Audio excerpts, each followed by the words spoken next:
Welcome back to another episode. It's been a few days now since the final whistle echoed across the biggest stage in world football. A few days since the confetti fell, a few days since the cameras captured tears of joy and tears of heartbreak. A few days since Spain climbed football's highest mountain and lifted the FIFA World Cup. The stadium is empty now. The floodlights have gone dark. The banners are coming down, the volunteers have gone home, the broadcasters have already moved on to the next story. Another transfer saga, another rumor, another headline. Because that's what the world does, it moves on. But somehow we haven't. A few days later, we're still talking, still arguing, still replaying moments, still dissecting decisions, still defending players, still accusing referees, and still questioning FIFA. Still questioning VAR, still questioning each other. Isn't that fascinating? The football has ended, but the conversation hasn't. Maybe that's because the World Cup has never really been about football. Not entirely. Football is simply the language. The real conversation has always been about something much deeper: power, justice, identity, belonging, fairness, truth.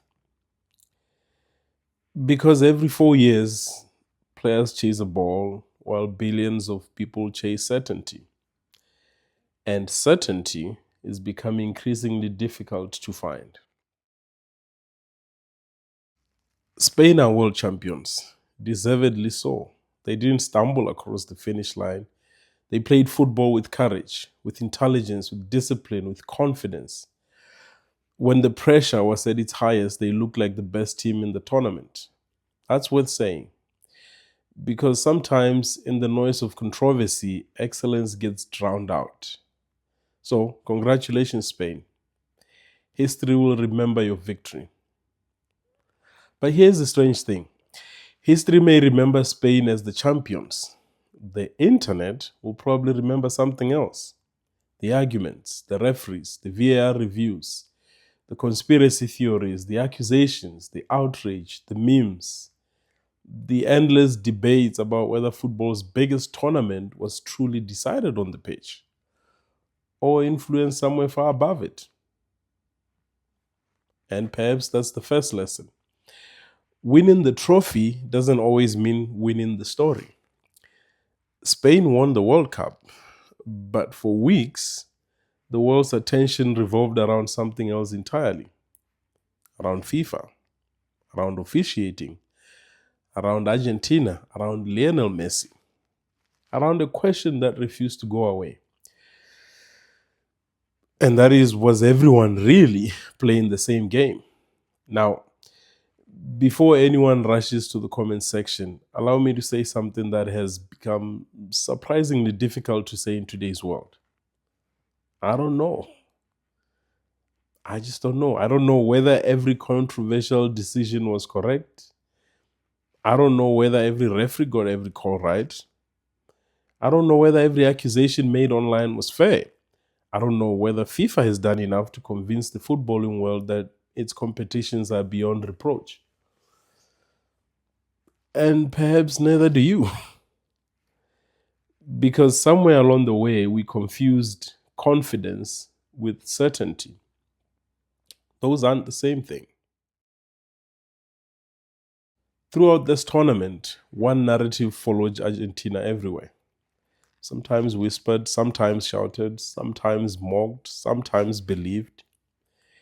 The idea that football wanted one final fairy tale, one last masterpiece, one last coronation, one last golden sunset for Lionel Messi. Whether that perception was justified is a different conversation. The important thing is this: millions believed it. The knockout match against Egypt poured fuel onto that belief. Every contentious decision became another exhibit in an imaginary courtroom. Every replay became evidence. Every social media thread became a legal brief. Millions had already reached a verdict long before the final arrived. Then football did something extraordinary. It reminded us that stories don't score goals, players do. Spain won.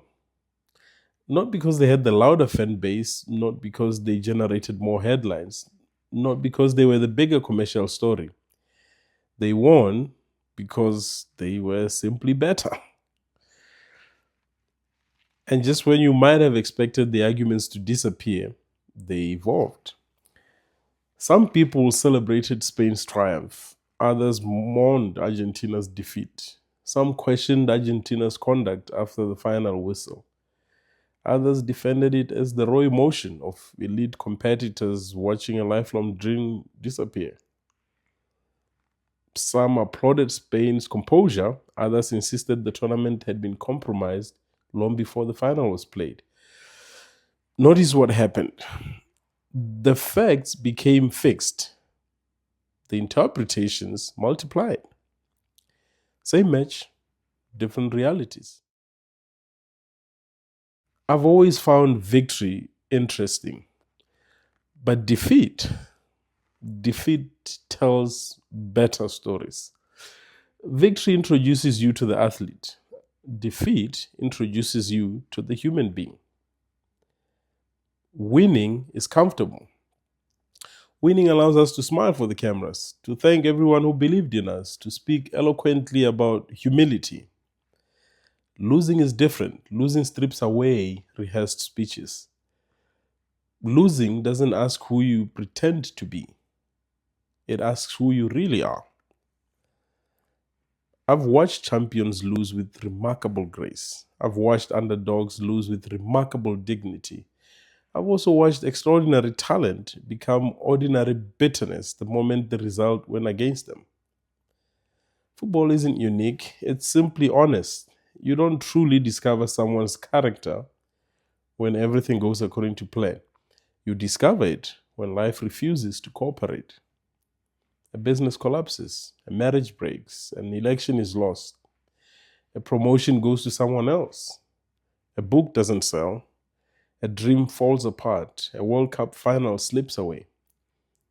Different stages, same question. Who are you when the applause stops? That's a frightening question because it can't be answered with words, only behavior. Which brings me back to the referee. Funny, isn't it? The World Cup is over. Spain are champions. The medals have been handed out. The trophy has found a new home. Yet people are still talking about the whistle. Not because referees are supposed to be perfect. Nobody expects perfection. I mean, players miss penalties, managers make poor substitutions, goalkeepers make mistakes, referees are human too. No, that's not what people are wrestling with.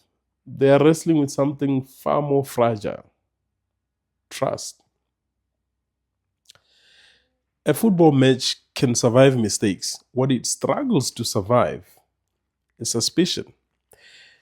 Because suspicion changes everything. It changes how we watch, how we listen, how we interpret, how we remember. Once trust begins to disappear, every close decision looks deliberate. Every penalty feels political. Every offside line becomes negotiable. Every explanation sounds rehearsed. Every silence sounds guilty. Think about that. The most dangerous thing that can happen to a referee isn't making a mistake. It's making a correct decision after people have stopped believing you are capable of making one. Authority doesn't live inside a whistle. Authority lives inside belief. The whistle merely gives belief a sound. The loudest whistle in the world cannot settle an argument if the people listening have already decided not to trust the person blowing it.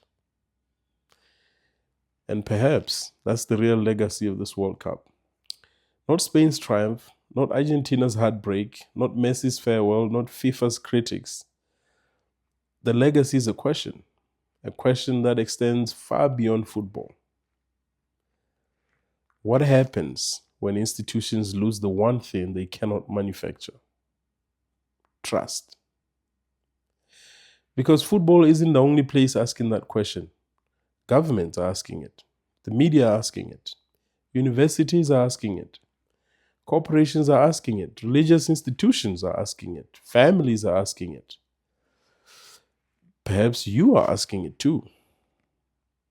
Maybe that's why this tournament felt so different. Maybe we weren't really watching football. Maybe football was watching us. And that brings me to something I've been thinking about ever since the final whistle. If trust is the foundation of every institution, then why are human beings so willing to surrender their trust to stories? Let's talk about stories, because I don't think we fully understood the extraordinary power they have over us. Not in football, not in politics, not in life, and certainly not in ourselves. Let's talk about heroes, because I don't think we've been watching football. I think we've been watching mythology. Every generation creates its heroes, people larger than life, people who stop being ordinary human beings and become symbols. Not because they asked for it, because we needed them to become it. Michael Jordan became more than a basketball player. Muhammad Ali became more than a boxer. Tiger Woods became more than a golfer. Serena Williams became more than a tennis player. And this is just in the US context. And somewhere along the way, an Argentinian called Lionel Messi stopped being simply one of the greatest footballers ever to play the game. He became football's mythology. Notice I didn't say football's greatest. I said football's mythology. Those are different things. Greatness can be measured. Mythology cannot. Mythology lives in emotion. It survives facts. It ignores statistics. It outlives reason. That's why people defend legends differently. Because when a legend is questioned, it doesn't feel like criticism. It feels personal, almost sacrilegious. And perhaps that's exactly what we've witnessed throughout this World Cup. Not merely supporters defending a footballer, people defending a story. The story of the gifted boy from Rosario, the magician, the genius, the quiet genius who conquered football, the champion, the icon, the last great artist of a generation slowly disappearing from the stage. It's a beautiful story. It deserves to be told. But here's the danger. Sometimes we become so emotionally invested in a story that we stop asking whether reality is still writing it or whether we are trying to. Every World Cup produces two competitions, the one played on grass and the one played in our imagination. One is decided by football, the other is decided by narrative. Sometimes those two competitions produce the same champion, sometimes they don't. This tournament reminded me of something. Human beings don't merely watch events, we edit them. We remember what supports our beliefs. We forget what challenges them. We replay the moments that strengthen our conclusions. We quietly archive the ones that don't. That's not football, that's psychology.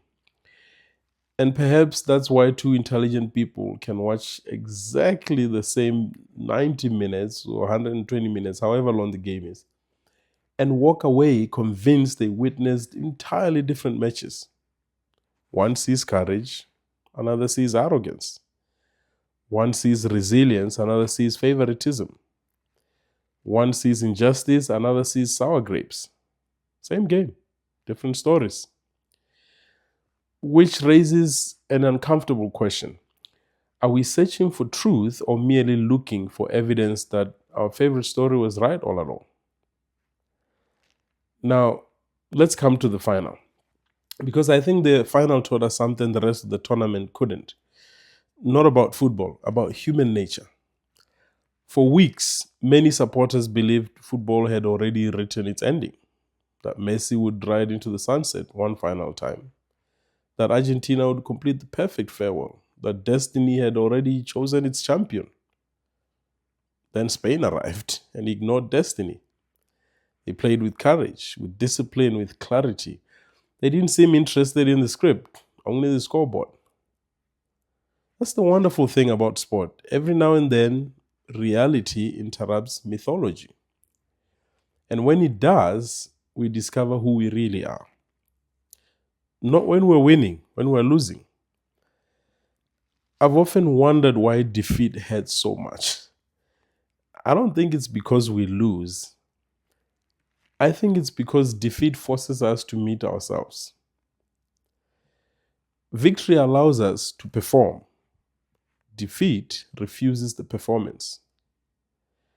When everything is going well, it's easy to appear gracious, easy to speak about humility, easy to praise your opponents, easy to thank the fans, easy to smile. Success is generous. Defeat is honest. Because defeat strips away the rehearsed answers. It doesn't ask, what did you achieve? It asks, who are you? And perhaps that's why the aftermath of the final became almost as widely discussed as the football itself. Public debate quickly shifted from the result to reactions, to body language, to emotion, to sportsmanship, to what competitors do when the dream disappears. Some observers criticized aspects of Argentina's response. Others argued that heartbreak has never looked graceful, that elite athletes aren't actors reading from carefully prepared scripts. They're human beings watching years of sacrifice collapse in a single evening. Perhaps both observations contain truth. But the conversation itself fascinated me because it reminded me that we don't simply judge victories, we judge defeats. Think about life. Anyone can be polite after receiving a promotion. Anyone can appear calm after winning an election. Anyone can sound wise after the business succeeds. Anyone can quote scripture after the miracle arrives. The real examination comes later, when the promotion goes to someone else, when the election is lost, when the investment fails, when the prayer seems unanswered, when the diagnosis changes everything, when the final whistle blows and it isn't your name being celebrated. That's when character speaks, usually before words do. There's an old saying that pressure creates diamonds. I'm not convinced. I think pressure reveals what was already there. Pressure doesn't create patience, it reveals it. Pressure doesn't manufacture integrity, it exposes whether integrity existed before the cameras arrived. Pressure doesn't create arrogance, it merely removes the mask hiding it. Which is why defeat can become one of life's greatest teachers. Not because it feels good, because it refuses to lie. Perhaps that's why I admire gracious losers almost as much as great winners. Because graciousness after defeat cannot be faked for very long. Eventually, the real person walks onto the pitch. And here's the irony. The champions don't always teach us the most valuable lessons. Sometimes the defeated do. Not through their victory, through their response to disappointment. Football didn't invent this truth. Life did. Football merely televised it. Winning tells the world what you can do. Losing tells the world who you are. And sometimes the second revelation lasts much longer than the first. Which brings me to another thought that's been following me ever since the World Cup ended. If stories shape how we see football, what else are they shaping? Politics? Certainly. Religion? Without question. Business? Every day. History? Constantly. Even our own identity? Perhaps more than we'd like to admit. Because stories don't merely entertain us, stories recruit us. They teach us who deserves our loyalty, who deserves our suspicion, who deserves our admiration, who deserves our forgiveness. And once a story captures enough hearts, it begins competing with reality itself. Maybe that's why the loudest contest at this World Cup wasn't fought between Spain and Argentina. Maybe it was fought between fact and narrative, between what happened and what people believed happened, between the match and the meaning we attached to it. And that competition didn't end with the final whistle. It followed every one of us home. Because every society has its heroes, every society has its myths, every society has stories so powerful that questioning them feels almost forbidden. The question is, who wrote yours? And perhaps more importantly, are you still reading someone else's story when it's time to start writing your own? Let's come home to Africa. Because if football teaches us anything about stories, then Africa teaches us what happens when a people inherit someone else's. Walk into almost any sports lounge or bar in Lagos, Nairobi, Accra, Gaborone, Johannesburg, Harare, Lusaka, Windhoek, any city in Africa. Or just walk in there on a Saturday afternoon. You won't need directions, just follow the noise. Inside, the room is alive.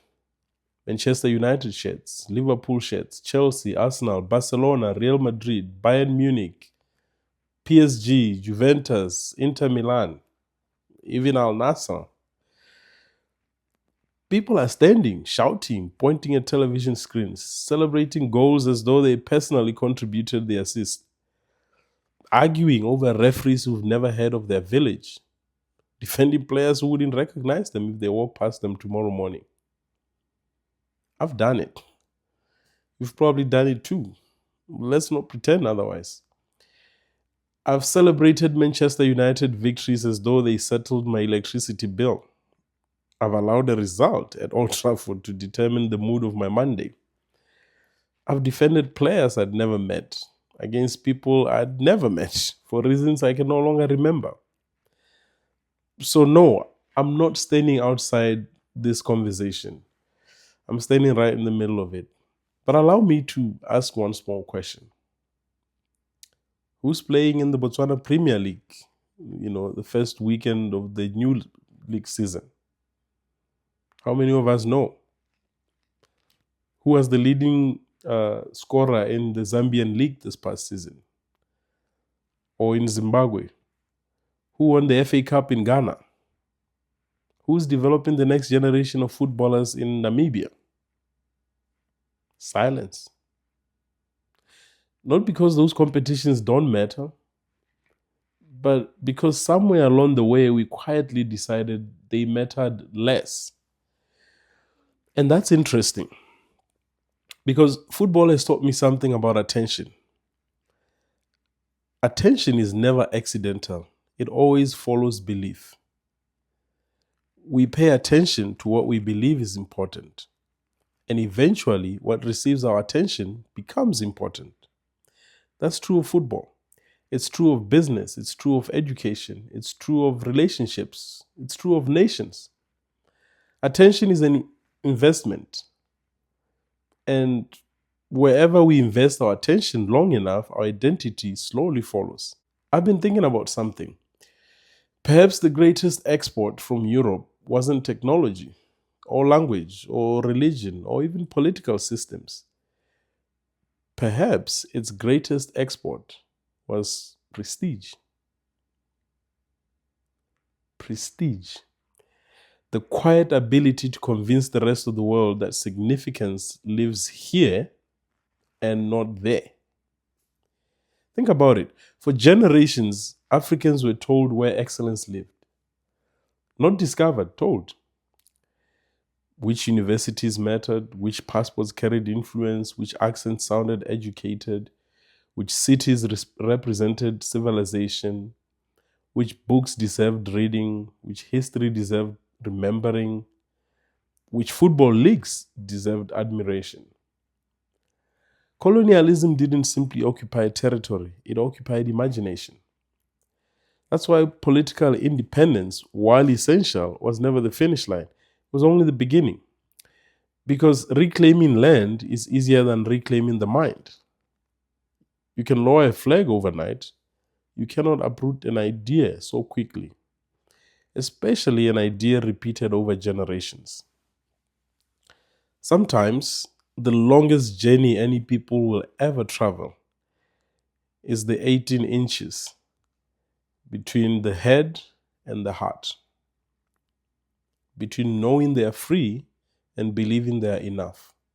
Have you ever noticed how proudly we wear somebody else's badge? A Manchester United shirt in Botswana, a Real Madrid jersey in Kenya, a Liverpool cap in Malawi, an Arsenal scarf in Uganda. Nothing wrong with that. I own football shirts too, by the way. This isn't an attack on football culture. It's an invitation to think about it. Because shirts do something fascinating. They tell the world, I belong here. But belonging is powerful, sometimes too powerful. We begin borrowing victories, borrowing rivalries, borrowing identities, pride, disappointment, until one day we become emotionally invested in institutions that don't even know we exist. Meanwhile, our own institutions quietly wait for us with half-empty stadiums. Imagine if Africans invested just a fraction of that same emotional energy into building local football, local universities, local publishing houses, local technology companies, local films, local research, local ideas. Not because they are African, but because they deserve excellence too. You see, the problem isn't loving Europe. The problem isn't admiring America. The problem isn't respecting success wherever it's found. The problem begins when admiration quietly becomes dependence, when inspiration becomes imitation, when excellence becomes something we visit instead of something we create. Here's a question. Who taught you what success looks like? Seriously, think about it. Who convinced you that the best education must happen somewhere else? Who convinced you that the best opportunities exist somewhere else? Who convinced you that validation has to arrive with a foreign accent? Who convinced you that greatness must first receive international approval before it becomes believable? These aren't political questions, they are psychological questions. And psychology wins long before politics notices. The greatest empire isn't the one that occupies your borders, it's the one that occupies your imagination. Because once somebody else defines where greatness lives, you spend the rest of your life buying tickets to visit it instead of building it. The strongest chains are rarely made of iron. They're made of ideas. Because iron restrains the body. Ideas persuade the body to restrain itself. That's why this conversation matters. Not because football is important, because football reveals what we already believe. We chase prestigious employers, prestigious schools, prestigious neighborhoods, prestigious brands, prestigious titles, prestigious passports, prestigious football clubs. Prestige has become one of the world's most valuable currencies. But here's what prestige never tells you. Every prestigious institution was once unknown. Every famous university was once an empty piece of land. Every global company was once somebody's ridiculous idea. Every football giant was once a small local club. History has never been built by people waiting for permission to become significant. Maybe that's why I keep returning to one thought. Perhaps the real World Cup was never taking place inside the stadium. Perhaps the real competition was happening inside us. The competition for our attention, the competition for our loyalty, for our imagination, the competition for our definition of success, the competition for our identity. Because whoever shapes your imagination eventually shapes your decisions. And whoever shapes your decisions slowly shapes your future. That's why advertisers don't simply sell products, they sell aspirations. Politicians don't simply sell policies, they sell stories. Universities don't simply sell education, they sell possibility. Football clubs don't simply sell matches, they sell belonging. Everyone is competing for your mind. And if you don't consciously decide who gets your attention, someone else already has. Which brings me to perhaps the most uncomfortable question of this episode. Forget FIFA, forget Spain, forget Argentina, forget Messi, forget the referees, forget the conspiracy theories, forget every football badge you've ever won. Who gets your attention? Because your attention eventually becomes your devotion. Your devotion becomes your habits. Your habits become your character, and your character becomes your destiny. Perhaps that's why scripture repeatedly tells us to guard the heart, because the heart follows what the mind repeatedly entertains. Maybe the competition was never really for the World Cup. Maybe it was always for you. And that leads us to the final whistle. Not the referee's whistle, yours. Because every single day, whether you realize it or not, you are officiating a match far more important than a football final. It's called your life. Let's talk about that. Life. What else? So here we are. The final whistle has blown. The trophy has been lifted. The medals have been handed out. The fireworks have faded into memory. The stadium lights have gone dark. And yet, something tells me the most important game is only just beginning. Because football has a peculiar way of reminding us that life is not divided into 90-minute, period. 45-minute halves each. Life keeps playing long after the cameras have stopped recording. Tomorrow morning, millions of people wake up, not to another World Cup match, but to another ordinary day. Someone will walk into an office wondering whether they'll still have a job by the end of the week. Someone will sit in a hospital waiting. Someone will sit in a hospital waiting room praying that the doctor's next sentence doesn't change everything. A young graduate will refresh an email inbox for the 50th time today. A husband and wife will have another difficult conversation they've been avoiding for months. A parent will quietly skip a meal so their child can eat. A student will wonder whether the dream is still worth pursuing. A business owner will calculate whether there is enough money to survive another month. And somewhere, a lonely soul will smile in public while quietly falling apart in private. No commentators, no replay, no VAR, no crowd, just life. And perhaps that's why football captivates us, because for 90 minutes, life becomes visible. The pressure, the uncertainty, the hope, the disappointment, the triumph, the heartbreak, the waiting, the courage, the mistakes, the redemption, everything we experience compressed into a single match. Perhaps that's why billions of us care. Not because football escapes life, but because football resembles it. Earlier I said that every game has a referee. I'd like to take that one step further. Every life does too. Only this referee doesn't wear black, doesn't carry a whistle, doesn't hold yellow or red cards, doesn't run across a pitch. This referee lives somewhere much quieter, and that's inside you. It's that quiet voice that asks, was that honest? Was that fair?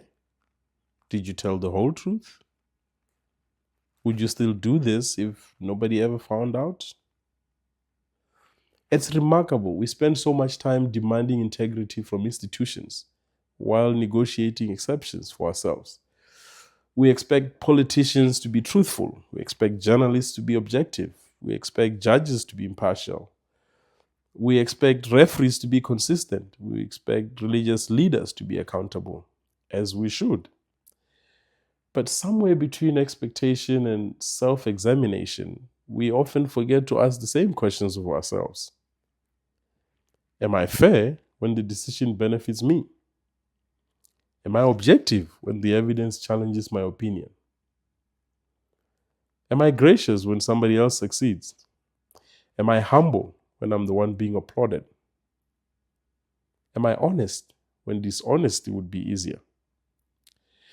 Those questions don't trend on social media. They don't go viral. They don't dominate sports talk shows or whatever other shows.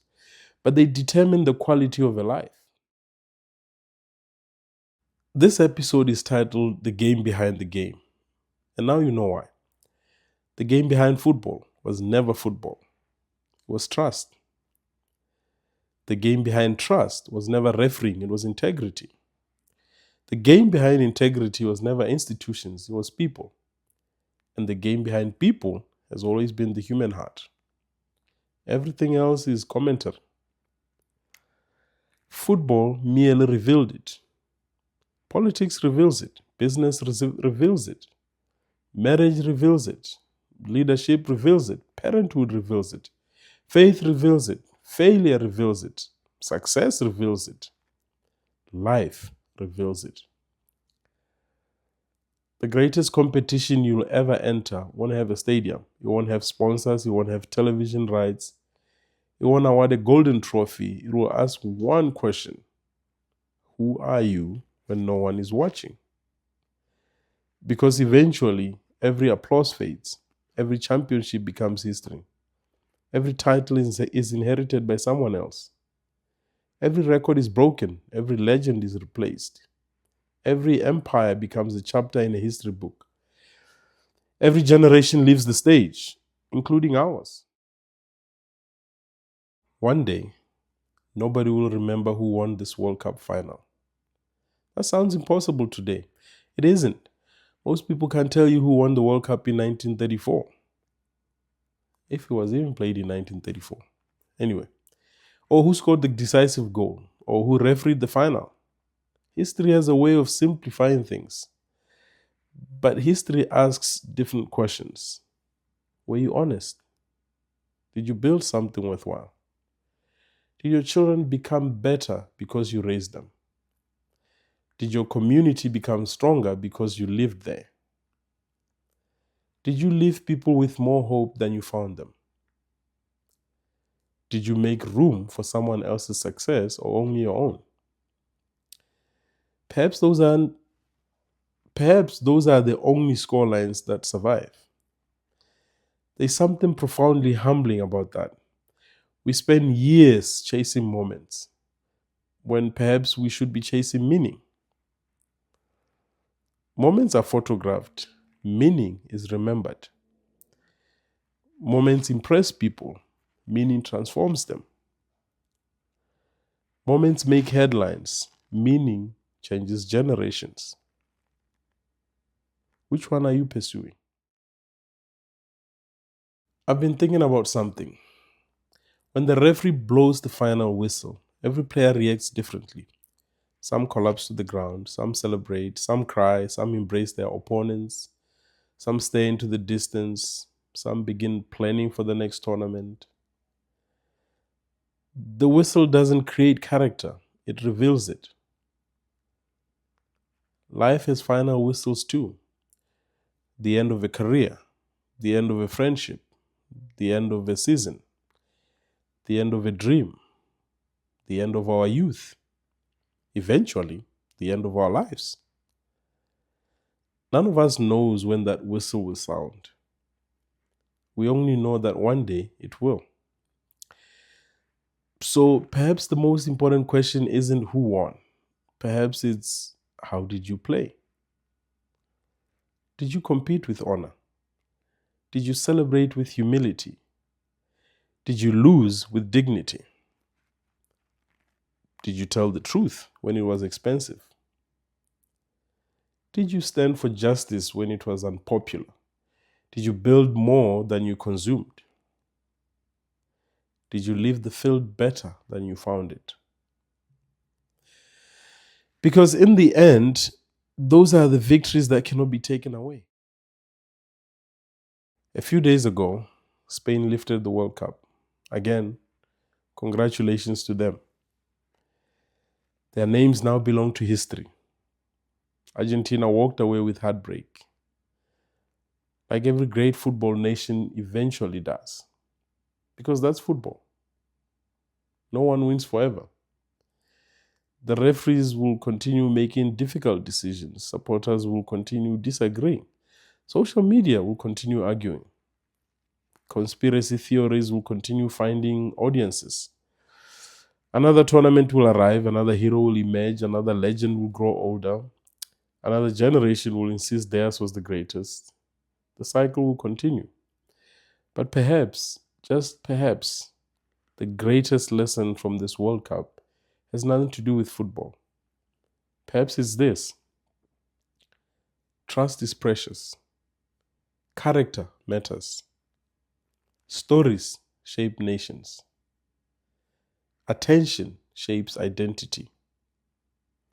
Integrity outlives achievement. And the most important referee has never stood in the center circle. He's been standing quietly inside each of us all along.